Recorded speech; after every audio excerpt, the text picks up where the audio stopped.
Baik, kita sekarang adalah tentang Krebs cycle. Krebs cycle, kita lihat bahwa Krebs cycle ini adalah persimpangan dari metabolisme karbohidrat, lemak, dan protein. Tujuannya adalah untuk menghasilkan ATP yang lebih banyak. Jadi kita lihat di sini peranan daripada Krebs cycle ini adalah dari piruvat dehidrogenase kompleks Krebs cycle dan atau dikenal dengan citrus Krebs cycle. Disinilah kita lihat bahwa dari glikogen, glukosa, dari asam lemak, ini semuanya bisa masuk ke dalam Krebs cycle untuk menghasilkan ATP lebih banyak. Nah, di sini kita lihat. Jadi di sini kita lihat bahwa asam amino akan menjadi asetil-CoA. Asam lemak akan menjadi asetil-CoA dan glukosa melalui siklus Krebs glikolisis akan masuk menjadi siklus Krebs.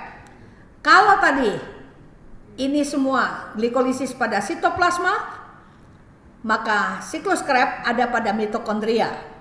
Tujuannya adalah dan harus diperhatikan bahwa siklus Krebs ini hanya bekerja pada mitokondria dan dalam keadaan aerobik, oksigen yang cukup. Siklus Krebs ini atau Hans Krebs ini dinamakan sesuai dengan penemunya, yaitu Hans Krebs yang mendapatkan hadiah Nobel pada tahun 53. Ini adalah Hans Krebs, dan kita kalau lihat ini adalah sejarahnya, maka kita lihat peranan daripada piruvat. Piruvat hasil produk daripada glikolisis, dia akan menjadi asetil-CoA masuk ke dalam Krebs cycle. Asetil-CoA ini memerlukan dengan perlunya adanya piruvat dehidrogenase. Ya, ada proses dehidrogenase. Jadi di sini lihat karbohidrat, glukosa menjadi asetil-CoA melalui piruvat, protein menjadi asam amino, lemak akan menjadi asam lemak dan menjadi asetil-CoA. Krebs cycle. Nah, di sini kita lihat bahwa peranan daripada akan menghasilkan ATP. Nah, di sini asetil-CoA dari piruvat ini adalah 4 karbon. Dari 4 karbon karena dikeluarkan 2 CO2 dan NADH, maka asetil-CoA adalah 2 karbon. Asetil-CoA akan bertambah dengan sitrat yang 6 karbon. Ya. Dari oksaloasetat, asetil-CoA ditambah 2 ditambah 4 menjadi 6 karbon. Nah, ini adalah peranan yang akan menghasilkan NADH. Jadi kalau kita lihat di sini, inilah peranan daripada siklus dari glikolisis menjadi piruvat. Piruvat nantinya akan masuk ke dalam siklus Krebs. Nah, glikolisis tadi inilah dia akan menjadi asetil-CoA. Asetil-CoA masuk ke dalam Krebs cycle.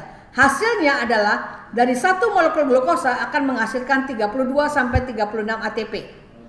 Nah, di sini kita lihat bahwa peranan daripada glikolisis tadi menjadi asetil-CoA, asetil-CoA masuk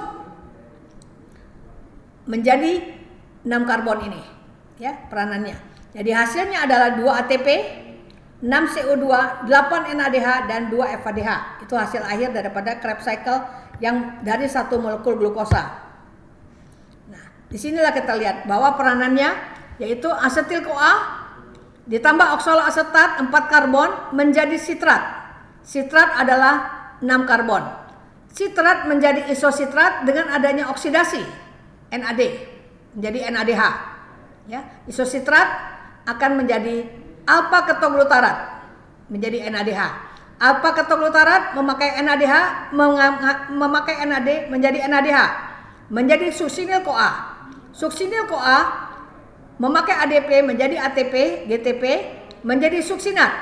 Suksinat akan menjadi fumarat dengan menghasilkan FADH. Dari fumarat menjadi malat, malat menjadi oksaloasetat menghasilkan ADH. Dari satu putaran akan menghasilkan 3 molekul NADH. 3 molekul NADH dikali 3, 9. FADH 1 kali 2, 9 tambah 2, 11. Dan 1 molekul ATP. Jadi dalam satu putaran akan menghasilkan 12 molekul ATP.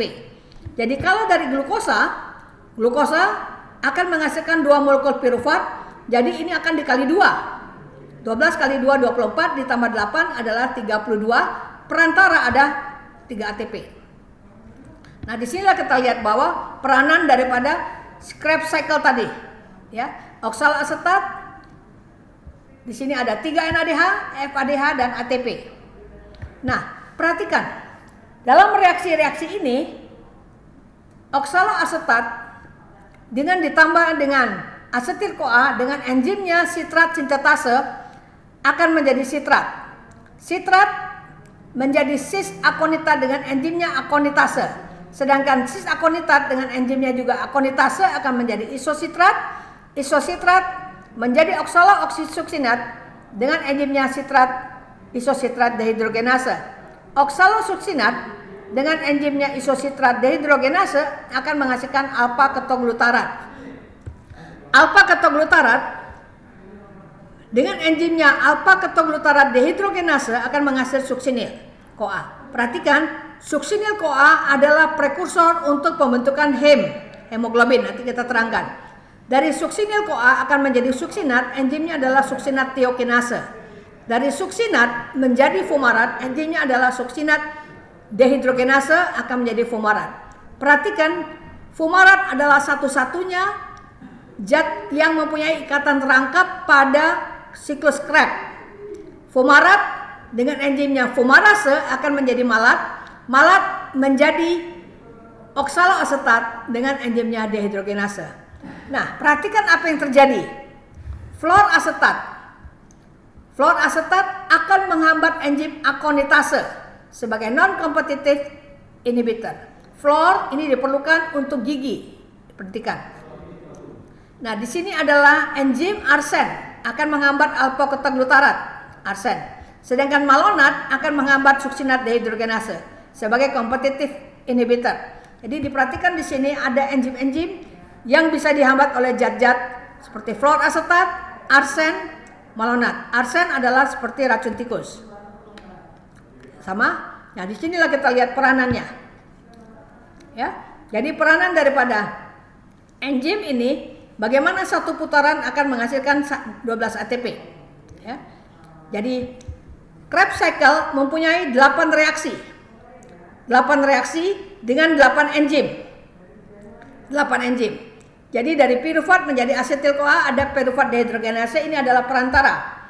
Nah, di sini kita lihat peranannya adalah reaksi yang pertama adalah asetil-CoA ditambah dengan oksaloasetat akan menghasilkan sitrat. Enzimnya adalah sitrat sintetase. Sitrat sintetase ini akan dihambat oleh ATP. Sitrat sintetase akan dihambat oleh ATP. Jadi kalau produk ATP sudah cukup, maka dia akan menghambat. Reaksi yang kedua, isositrat. Isositrat menjadi alfa ketoglutarat. Enzimnya adalah isositrat dehidrogenase. Ini akan dihambat oleh produknya sendiri ATP dan NADH. Jadi kalau produk ini ATP dan NADH sudah banyak, maka dia akan menghambat reaksi ini. Dan distimulasi oleh ADP dan NAD. Sitrat menjadi cis akonitat dan menjadi isositrat, enzimnya adalah akonitase. Nah, isositrat menjadi alfa ketoglutarat, enzimnya adalah isositrat dehidrogenase akan menghasilkan NADPH. Nah, di sini kita lihat alfa ketoglutarat akan menjadi suksinil CoA. Enzimnya adalah alfa ketoglutarat dehidrogenase. Ya, atau sama dengan PDH kompleks. Ya. Ini akan dihambat oleh produknya sendiri. Suksinil CoA dan NADH. Jadi kalau produknya akan menghambat, kalau sudah cukup maka dia akan menghambat supaya jangan dihasilkan. Nah, suksinil CoA ini adalah prekursor untuk pembentukan daripada heme. Ya. Jadi kita lihat di sini dia akan menghasilkan NADH. Tapi kalau NADH-nya banyak, maka alfa ketoglutarat dehidrogenase kompleks akan dihambat. Ya. Jadi produknya sendiri ini bisa menghambat. Nah, inilah gambar putaran daripada siklus Krebs yang kita lihat. Bagaimana reaksinya? Ya. Nah, di sini kamu lihat bagaimana reaksinya, dan di sini kita lihat adanya fase kondensasi, adanya di sini dehidrasi mengeluarkan H2O, tambah lagi masuk H2AO. Di sini adalah isositrat, adanya oksidatif dekarboksilasi, dan di sini adanya oksidasi dekarboksilasi. Dan disinilah kamu akan lihat bagaimana reaksi ini berlangsung. Dan energi yang dihasilkan daripada Krebs cycle akan menghasilkan oksidasi 3 NADH. 3 NADH sama dengan 9 ATP. 1 FADH sama dengan 2 ATP, dan ini akan kita lihat 1 GTP, maka hasil dari satu putaran daripada siklus Krebs dari asetil CoA akan menghasilkan 12 ATP. Nah, disinilah kita lihat bahwa peranannya bagaimana pembentukan FADH. Nah, fumarase. Nah, di sini lihat fumarat adalah ikatan rangkap, ya, ikatan rangkap yang ada pada fumarat. Nah, di sini malat akan menjadi oksaloasetat, menghasilkan NADH. Jadi di sini kita lihat ini adalah input dari satu molekul glukosa, ada 2 asetil grup, 2 ADP, 6 NAD, dan 2 FAD, menghasilkan 4 molekul CO2, 2 ATP, NADH, 2 molekul FADH. Ini adalah dari satu molekul glukosa. Nah, bagaimana peranan daripada B1? Peranan B1 tiamin pirofosfat ini sebagai peranan untuk pirufat dehidrogenase kompleks (PDC). Ya. Jadi kalau orang ini kekurangan daripada tiamin defisiensi, maka ini akan berakibat fatal dan ini bisa menyebabkan beriberi atau juga menyebabkan cardiac failure, gagal jantung. Sedangkan arsen tadi akan menghambat enzim. Nah, ini diperhatikan arsen, ya. Nah, peranan daripada arsen ini tadi kita bisa lihat dia akan menghambat enzimnya. Ya. Dulu arsen dipakai sebagai antibiotik, itu zamannya. Dan kita lihat Napoleon Bonaparte mati karena arsen. Ya. Nah, kita lihat di sinilah peranan alpha ketoglutarat tadi. Jadi asam amino penting sekali. Makanan-makanan yang tinggi protein akan menghasilkan daripada asam amino, di mana peranan ini akan menghasilkan untuk masuk ke dalam pembentukan daripada asam amino. Jadi kalau orang ini dalam keadaan lapar, dalam keadaan penyakit diabetes yang tidak terkontrol, maka asam amino akan mengalami gangguan. Jadi peranan ini kita lihat bahwa intermediate dari ini adalah sitrat, isositrat, alpha ketoglutarat, suksinil CoA, suksinat, fumarat, malat, dan oksaloasetat. Sitrat adalah dia sebagai 2, bisa pintu masuk atau pembentukan daripada sintesa asam lemak. Alpha ketoglutarat, asam amino atau protein. Suksinil CoA, prekursor untuk pembentukan porfirin dan heme. Oksaloasetat, asam amino protein. Nah, karena itu kita tahu bahwa Krebs cycle ini mempunyai 2 kerja, yaitu dia bisa bersifat sebagai anabolisme. Pada saat makanan cukup, dia akan bersifat sebagai anabolisme. Dalam keadaan puasa, maka dia bisa menjadi katabolisme. Diperlukan misalnya dalam keadaan sebagai prekursor untuk pembentukan daripada gluconeogenesis. Jadi glikolisis akan menghasilkan 2 ATP. Di sini kita lihat bahwa peranan daripada dengan adanya Krebs cycle, maka dia akan menghasilkan ATP. Ya. Di sini kita lihat bahwa 4 ATP jadi total ada 38 ATP. Nah, jadi peranan ini kita lihat bahwa peranan pembentukan daripada NADH, FADH, dan ATP. Ya. Jadi di sini kita perlukan bahwa perlu adanya oksigen cukup. Supaya oksigen cukup, maka baru bisa menghasilkan energi yang diperlukan. Ya. Nah, di sini kita lihat bahwa peranan daripada oksigennya, kalian baca pelan-pelan kuliah saya ini sehingga kalian bisa mengerti. Ya. Fermentasi. Jadi kalau misalnya dalam keadaan asam laktat atau tidak adanya oksigen, maka tidak bisa masuk ke dalam Krebs cycle. Dia hanya berakhir pada asam laktat dan etanol. Ya. Jadi kalau orang misalnya olahraga, capek, berat, maka yang tertimbun adanya laktat. Untuk alkohol, pembentukan ini adalah untuk membentuk misalnya alkohol, fermentasi seperti pembentukan daripada tape, alkohol, ini semua adalah ini. Nah, disinilah kita lihat di mana pintu masuknya. Di mana pintu masuk daripada lemak. Ini akan masuk ke dalam fatty acid atau asam lemak, dia akan masuk ke dalam asetil CoA. Sedangkan cysteine, alanin, serin masuk melalui pirufat. Nah, di sini kita lihat juga asam amino bisa masuk ke dalam oksaloasetat, bisa masuk dalam fumarat, dan Suksinil CoA nantinya akan bisa masuk juga dari valin. Jadi di sini kamu perhatikan di mana pintu masuk asam amino dan di mana pintu masuknya ini. Dan kamu harus tahu bahwa peranan daripada ini adalah sitrat adalah pintu masuk atau pintu keluar daripada pembentukan daripada fat. Sedangkan oksalasetat adalah protein, suksinil CoA untuk porfirin, alpha ketoglutarat untuk pembentukan protein. Di sini pintu masuknya kamu akan lihat pelan-pelan. Dan di sini kita lihat bahwa apa saja yang bisa menghambat dan menghambat serta menstimulasi daripada produk ini. Ya. Nah, di sini kamu lihat di sini peranan daripada alpha glutarat dengan adanya glutamat, dia bisa membentuk purin dan bisa membentuk arginin, prolin dan glutamin. Sedangkan sitrat dia akan membentuk asam lemak dan steroid. Ya. Di sini juga fosfoenol pirufat dia bisa menjadi oksaloasetat dan bisa menjadi serin, glisin, dan aspartat. Nah, di sini kita lihat peranan daripada ini, di mana pintu masuk dan pintu keluarnya. Nah, yang perlu kamu pelajari juga dan harus tahu adalah asam amino yang bersifat glukogenik.